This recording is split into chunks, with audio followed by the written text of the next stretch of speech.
Having completed both mechanical and equalization optimizations, Display 2.3 features the option to review the optimization results in detail using the SPL tab. As with most of the other display tabs, there are slight differences to the features available depending on which user interface mode is active. This is selected in Preferences and can be either Basic or Expert mode. In either mode, the sections in the SPL tab are the same. The window is divided into 4 quarters, all of which show the response in the venue in different ways to give you a comprehensive overview of how well the system will perform. It is worth remembering that the optimization process in Display 2.3 produces a response which will be within plus or minus 1 dB of real-world measured results, so what you see on screen will be a highly accurate representation of how the system will perform. The window has a venue slice diagram, to the right a frequency response plot, below that a spectrum display, and finally an index plot. Top left is the familiar venue diagram which was defined in the Coverage tab. Line properties are colour-coded using the standard that has been used throughout, green being the audience region, red is non-audience and blue is hard avoid. Our demonstration venue has a balcony under which we can see pink areas which are shadowed by the balcony. The array has no line of sight to these areas, so as they cannot be reached, they are ignored in the optimization. One noticeable difference from previous versions of this diagram is the white asterisk that is at the origin point. The significance of this will become apparent as we take a look at the other windows. The frequency response graph is shown in the top right of the tab, with frequency on the horizontal axis and SPL shown in the vertical. 3 lines are shown here. The dashed white line shows the average response throughout the entire audience area.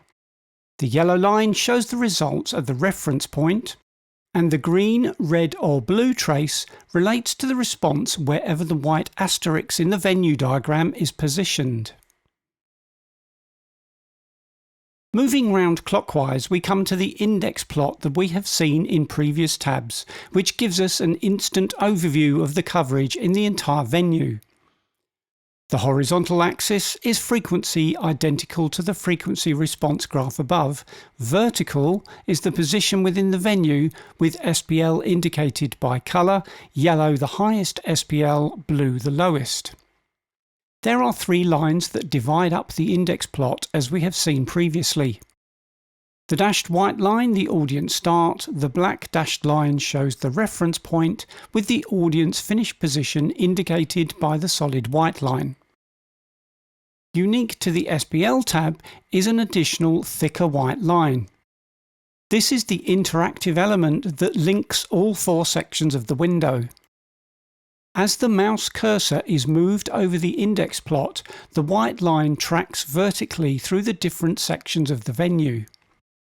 The asterisk on the venue diagram moves to indicate the exact position within the venue, and the frequency response graph shows a response plot at that position. If the position is within the audience region, the response curve will be green. If it's within the non-audience sections, it will be red, and if it's in a hard avoid area, it will be blue. With the line over any of the shaded pink areas where the array cannot reach, you won't see any plot as you might expect. Below the index plot is an SPL button which opens a window with some preferences for all graphs. First, you can enable air absorption so the graphs will display the air absorption correction that the optimization can include. You can also change the upper and lower frequencies displayed, coupled with the frequency and spatial resolution, giving you the option to view any given frequency band in greater detail.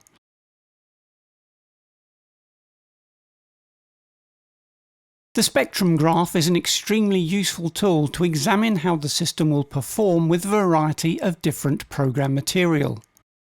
The graph displays a standard frequency response with frequency along the horizontal axis and SPL along the vertical.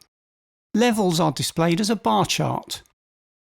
The Input Spectrum button at the bottom brings up a window of preferences relating to this graph. The bar graph can be displayed in single octave, half, 1/3 or 1/6 octave.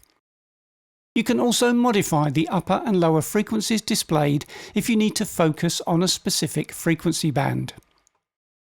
The Input Spectrum drop-down allows you to superimpose a weighted response that relates to a variety of program genres and analysis curves, so you can see how the SPL distribution for that audio style will be reproduced by the array. If you select pink, for example, it mimics a flat pink noise signal, so the spectrum will exactly match the frequency response graph at all positions in the venue. If you now select metal, the contour is sub-heavy with a dip in low-mid and the high frequencies tapering off, typical of the program content of most heavy metal acts. You can now move around the venue to get a good feel for how the heavy rock experience will be delivered to everyone in the audience and the neighbours off-site. In expert mode, this feature has an extra dimension as headroom is displayed for all amplifier channels driving the array. The input to the array can be adjusted either by dragging the slider, using the up-down buttons, or directly typing a value. The headroom display will update accordingly, and when used in conjunction with the spectrum contour, you can get a highly accurate idea of the maximum SPL that the system can deliver for the genre of program material being reproduced. A particularly useful feature is the Max button, which will calculate and apply the highest input level figure to deliver the maximum SPL over the entire audience region prior to any of the amplifier channels reaching their limiter threshold. If you are happy with the array performance, you can click Done and move on to export the file. You can, of course, also go back and make changes to any part of the array design if there are areas where you feel the performance could be improved.